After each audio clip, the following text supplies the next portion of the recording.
பார்க்க வந்தான்னு தம்பி நீ எதாச்சும் போயிட்டு போடா. அவன் அந்த ஆங்கிலே நினைக்கிறேன்.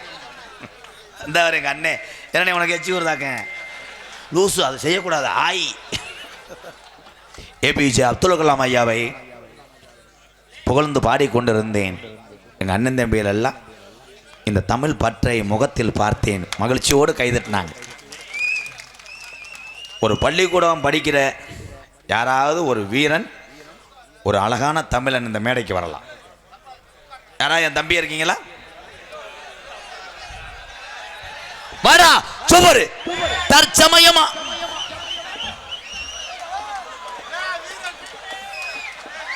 சுபாஷ் சந்திர போஸ் எப்போ வராரோ, நேதாஜி சுபாஷ் சந்திர போஸ் எப்போ வராரோ, எப்பத்தான் வராரோ, சில பேர் சொன்னது போலே செத்துத்தான் போனாரோ, அவர் சாகவில்லை சுபாஷ் சந்திர போஸ்.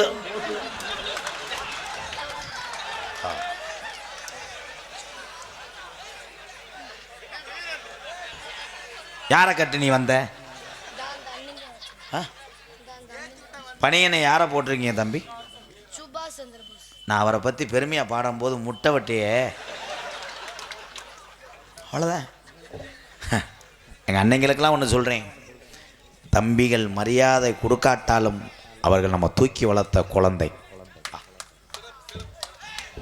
முட்டை விடக்கூடாது. அப்பாட்ட ஆசிட் வாங்கிட்டு வந்து என் மூஞ்சில் அடிச்சு விட்டுப்போம். அவர் யாருப்பா? அமைதியா இருங்க. அவர் யார்? நேதாஜி சுபாஷ் சந்திர போஸ். அவர் என்ன செய்தார் என் தங்கமே? சண்டை ஓட்டார். ஆமா, கறிக்கடை மாயாண்டியும் அவன் உறவுக்கடை கதிரேசனுக்கும் வயக்காட்டு பிரச்சனை அவர் சண்டை ஓட்டார். சண்டை இழுத்து விட்டதே அவன் பூச்சண்டு பயந்தேன். நேதாஜி போய் வேலைக்கு கொத்தனார் வேலைக்கு போயிட்டு வந்தார். இவங்க சண்டை ஓடும் போது சண்டை ஓட்ட என்ன சண்டை ஓட்டாரு? நாட்டுக்காக சண்டை ஓட்டார். போர்படை தனிப்படை அமைத்து நம் தமிழகத்துக்காக குரல் கொடுத்த ஒரு மனிதன் தான் நேதாஜி சுபாஷ் சந்திர போஸ். ராணுவத்திலே அந்த மிலிட்டரி ராணுவத்தில் எடுக்கும் போது ஒவ்வொரு தொட்டாக்களும் துட்டு ஆங்கில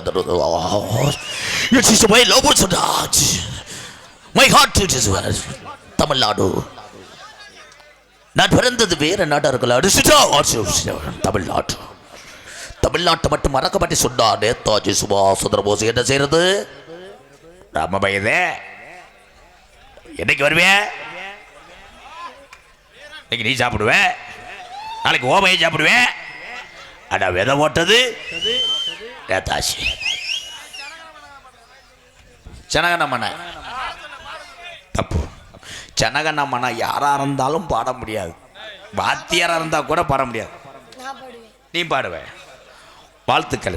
பாடுவேன் என்று சொன்னாய். நீராறும் கடல் கொடுத்த பாட்டு பாடவும். நீராறும் கடல் கொடுத்த அதனமென திகழ்பரத கண்டவிதி, சீராறும் வதனமென திகழ்பரத கண்டவிதி.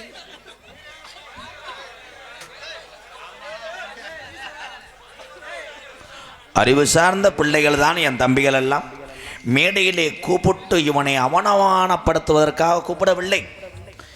இன்னைக்கு ஒரு விஷயத்தை நான் கேட்கின்ற பொழுது இதை மைண்டு என்று சொல்லக்கூடிய மூளையிலே வைத்து கொண்டு இவன் வருங்காலத்தில் மிகப்பெரிய ஒரு சாதனையாளராக வருவான்.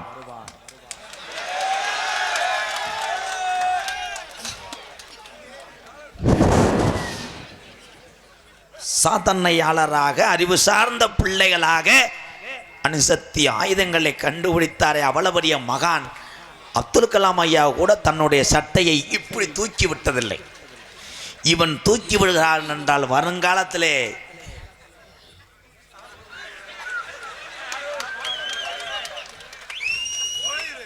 பருவமடைந்த நாள் வரும்போது தாய் தகப்பனுக்கு சரியாக அவனுக்கு திருமணம் செய்து வையுங்கள்.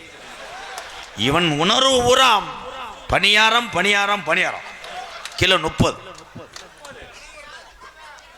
நீங்க எல்லாம் இங்க இருந்தீங்க.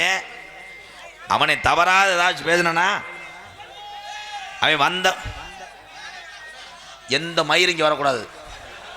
இவரோட அவர் வந்து பொழந்துருவாரோ. நேற்று ஒருத்தனை அப்படித்தான் கூப்பிட்டேன். அந்த ஊரில் அவன் ரொம்ப அகராதி குதிமையாக இருந்திருக்கேன். நான் கூப்பிட்டேன், தம்பி அண்ணனை கட்டிப்பிடி, நீ என்ன பொம்பளையா நீராறும் கரை கொடுத்து ஜனகனை பாடுன்றேன். பாட முடியாது, என்ன செய்வ? உங்கள் அப்பா என்ன பேர் என்ன? எங்கள் அப்பா ஆம்பளை, எங்கள் அம்மா பொம்பளை, அவர் ரெண்டு கேட்டு போட்டு நீ என்ன ஓட்டை எழுதி தரப்படியா? இப்படி பேசினா வழங்குமா? ஆனால் இவன் பெரிய அறிவாளி. யானை கதை கேமரா ஃபுல் போக்கஸில் இருக்கட்டும். யானை கதை எல்லாரும் கை தட்டுங்க. ஏன்னா முத எலியை கொண்டு போய் யானையை செனா போட போகிறேன். அந்த கருவு தங்கணும்.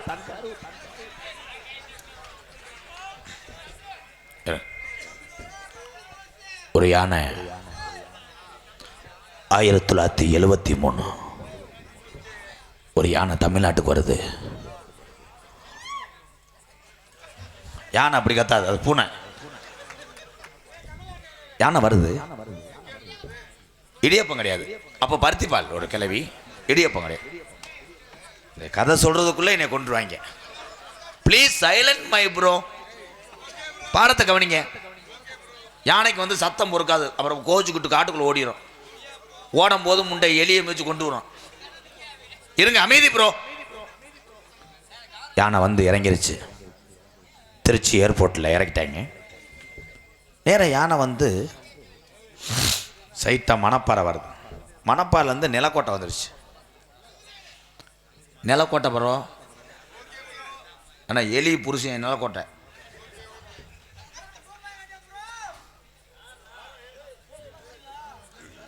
இன்னும் என்னென்ன அக்கப்போர் விட்ட நான் பயப்படவே மாட்டேன். நீ மண்ணெண்ணை கொண்ட கூட எரி. அமைதி தம்பி, 2 சூம்புறேன். இது இன்னும் எதுவுமே நான் இலை. நான் என்னைக்காவது என் நாடகத்தில் கொஞ்ச நேரமாவது நீங்கள்லாம் அமைதியாக இருந்திருக்கல. என்னை எப்படி நீங்களே மதிக்காட்டா நான் வெளிநாடு போனால் அவங்க எப்படி மதிப்பாங்க? எங்கள் அண்ணன் தம்பியிலே எனக்கு எதிரியாக இருக்கிய. உடனே தான் நொப்பம் உண்டை. அவங்க உடனே தண்ணியை போட்டு யாரு? சைலன்ஸ். நிலக்கோட்டை யானை வந்துருச்சு. அதுக்கு ரொம்ப நாளாக மல்லிகைப்பூ வைக்கணும்னு ஆசை யானைக்கு. இவன் கதையில் கரெக்டாக இருக்கேன் யாருக்குன்ட்டு. இவன் தேப்பந்த காமெடியை கெடுக்க போகிறேன். யாருமே எதுவும் கேட்க வேணாம். யானை மல்லிகைப்பூ வாங்கி தலை மசுரும்பிட்டு காண மசுரு அதில் வச்சிருச்சு. இந்த மல்லிகைப்பூ சுமல் அங்கிட்டு போன எலிக்கு மூக்கில் போயிடுச்சு. மல்லிகைப்பூ எப்படி இருக்கு, பின்னாடி ஓம்பூ எப்படி இருக்கும். மல்லிகைப்பூ பிள்ளைங்க லேசாக அரும்பாறை வரப்பட்டிருக்கு. அரும்பாறை வந்தால் பரவாயில்ல, நான் ஆசா பிரைவேட்டை போட்டு அறுத்துக்கிட்டு அடிச்சிடேன். ஆனால் யானை பெண் யானை மிக கிரேட் அறிவாளி. அந்த எலிட்ட சொல்லியிருக்கு, நிலக்கோட்டை பப்ளிக்கில் வேணாம், ஒரு ஆம்பளை பயில உரம் பொம்பளை அடைக்காமல் வெறியில் தர்றேன். நீ பண்ணிக்கிட்டு இருக்கும்போது உன்னை தள்ளி விட்டுட்டு சைலன்ஸு வண்டியை உள்ளே விடுவேன். பைக்கோட கப்ளிங்குள்ளே கூட நுழைவேன். வேணாம், நிலக்கோட்டை அவுட்ரு.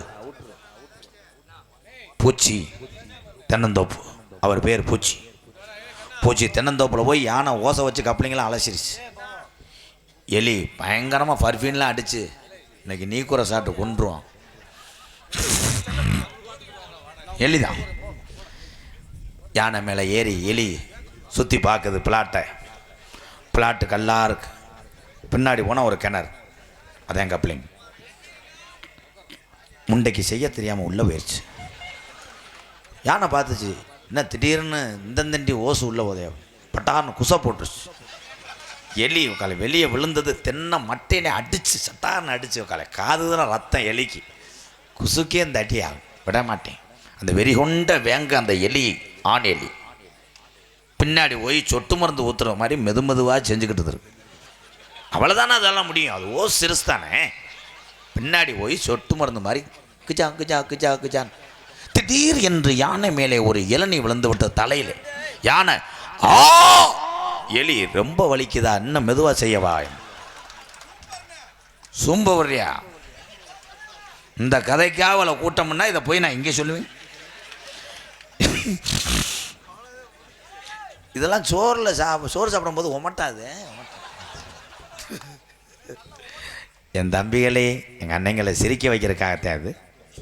இந்த கருப்பனை ஒன்றேன். இன்னொன்று மைனா குஞ்சு ஒன்று சொன்னேன், அதை சொல்லக்கூடாது. ஏன்னா இன்னைக்கு வெள்ளிக்கிழமை எங்கள் சாமிக்கு ஆகாது. என்ன கருத்திலும் புனரமாக வழங்கக்கூடிய மதிப்பு மரியாதைக்குரிய திண்டுக்கல் மாவட்டம் நிலக்கோட்டை வட்டம் முசுவனோத்து ஊராட்சிக்கு பாத்தியப்பட்ட செக்காவட்டில் அமைந்திருக்கின்ற பிள்ளாப்பைய சாமி எங்க ஆத்தா சரி முத்தாலாமன் திருக்கோவில் உற்சவ விழாவை முன்னிட்டு கிராம மக்கள் சார்பாகவும் மதிப்புக்கு மரியாதைக்குரிய நான் அன்றாட நினைத்து பார்க்கக்கூடிய எத்தனை உறவுகள் இருந்தாலும் அதில் ஒரு உறவுகள் காவல்துறை அன்பு அதிகாரி ஐயா நிலக்கோட்டை உயர்திரு காவல்துறை சார்பாய்வாளர் தலைமையிலும் இந்த செக்காவட்டி கிராமத்தார்கள் ஒன்றுபட்டு ஒரு மனதோடு ஊரு கூட்டம் போட்டு இந்நாடகத்தை வைத்தால் தான் கூட்டம் வரும் என்பதற்காக அவர்கள் யோசித்திருக்கிறார்கள். ஆனால் நான் அப்படி யோசிக்கவில்லை. நான் இங்கே வருகின்ற பொழுது வெளியூர் எங்கள் அண்ணன் தம்பி கண்டிப்பாக இந்த கோமாளியை பார்க்க வருவா.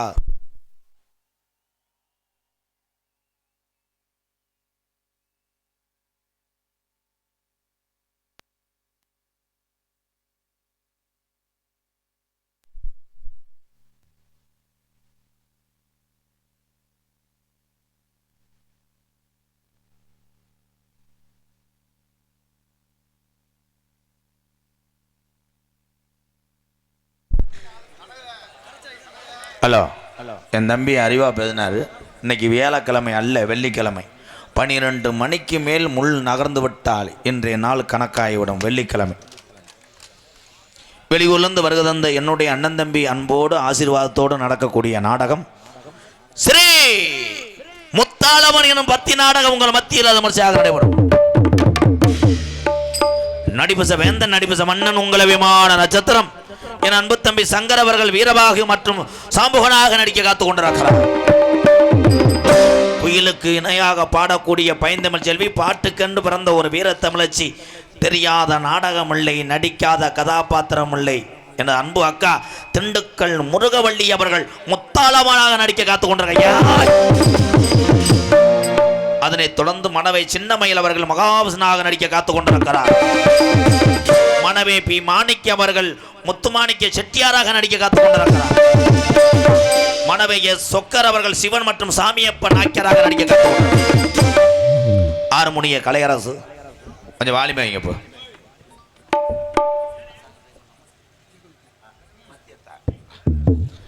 என் அன்பு தம்பி நீங்கள் அனைவரும் கொஞ்சம் கவனிக்கணும்.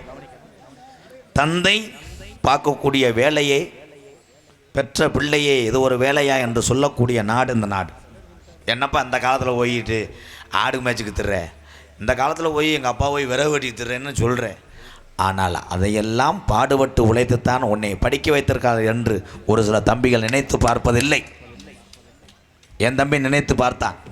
இந்த ஆறுமுனிய சக்கரவர்த்தி எனக்கு ரொம்ப பிடிக்கும். என் தம்பியை ஏன் பிடிக்கும் என்றால் வாத்தியார் வேலைக்கு இவங்க அப்பா படிக்க வச்சாரு.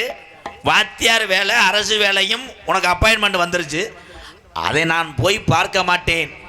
என்னை இந்த கலையிலேருந்து தானே நீங்கள் கஷ்டப்பட்டு படிக்க வச்சிய நாடக கலையில், அதே கலையில் தான் நானும் பாடுபடுவேன் பேரு வாங்குவேன் என்று வாத்தியார் வேலையை விட்டு வந்தானே.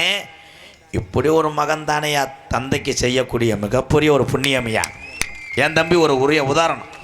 என் அன்பு தம்பி கலைக்கெல்லாம் மணி கலைமணி அவர்கள் ஹார்மோனியம் பின்பாடல். தம்பி முத்துக்கு முத்தாக அந்த பாட்டு எல்லா பெட்டிக்காரும் பாடுவிய. பழையத்தம்மா எங்கள் ஊர் மாரியம்மா பாடி போடுவேன். அப்புறம் பாட்டுக்கும் பாட்டெடுத்தேன் நான் பாடுவதை கேட்டாயோ, அது எல்லா பெட்டிக்காரும் மனப்பாடம் பண்ணி வச்சுருப்பேன். இப்போ இந்த பாட்டு பாடணும். அடிமஞ்சன தீ வேப்புழுத்தி தீ